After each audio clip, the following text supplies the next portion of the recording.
I loved God. God promised Abraham a son. This son, Isaac, would be a blessing to the world. Imagine Abraham's joy when Isaac was born. He was a miracle, a testament to God's faithfulness. Abraham cherished Isaac, his laughter, his spirit. This was his son, the son of promise. My life was a tapestry of faith. He'd left his home, followed God's voice. He'd faced trials, yet his faith remained strong. Now, with Isaac by his side, he saw God's promises coming true. The future seemed bright, full of hope. Little did he know a test like no other awaited him, a test that would challenge the very core of his being. Take your son, your only son Isaac, whom you love, and go to the land of Moriah. Offer him there as a burnt offering on one of the mountains I will tell you. Imagine the weight of those words, the son of promise to be sacrificed. It seemed impossible, unfathomable. Yet Abraham's faith did not waver. He didn't question, didn't argue. His heart ached, surely, but his spirit obeyed. I rose early the next morning, prepared my donkey. He took Isaac, 2 servants, and the wood for the offering. They set out for Moriah, a journey shrouded in silence and sorrow. Every step was a testament to Abraham's unwavering faith, a surrender to the will of the Almighty.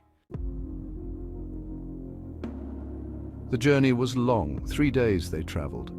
Can you imagine the thoughts racing through Abraham's mind, the questions he must have wrestled with? Yet he continued on, his faith a beacon in the face of despair. He loved Isaac deeply, yet he trusted God more. Wait here with the donkey. The boy and I will go over there to worship, and then we will come back to you. He placed the wood on Isaac's back, a poignant foreshadowing. Together, father and son climbed the mountain, each step heavy with unspoken emotion. Father, the fire and wood are here, but where is the lamb for the burnt offering? This was a journey of obedience, a heart-wrenching test of faith. Section 4, Divine Intervention, a ram in the thicket. They reached the place God had shown him.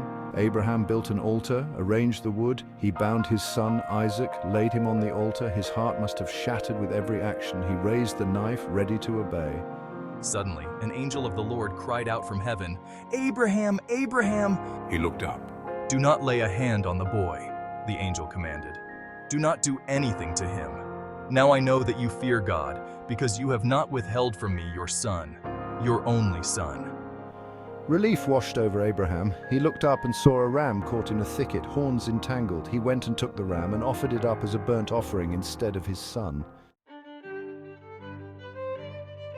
Section 5, Jehovah-Jireh, the Lord will provide. Abraham called that place the Lord will provide, and to this day it is said, on the mountain of the Lord it will be provided. Abraham's faith, tested in the fires of sacrifice, emerged, refined, strengthened. He had held nothing back from God, not even his most precious possession. This story isn't just about a sacrifice, it's about trust, about surrender. It's about believing in God's goodness, even when we don't understand his plan. It's about knowing that he sees our pain, hears our cries, and provides for us in ways we could never imagine. It's about the unwavering faithfulness of God, a faithfulness that never leaves us, never forsakes us. Section 6, our modern-day Moriah, trusting in the unseen. We all face our own Moriahs, moments when life throws us challenges that seem insurmountable. Illness, loss, betrayal, fear, these trials can shake us to our core.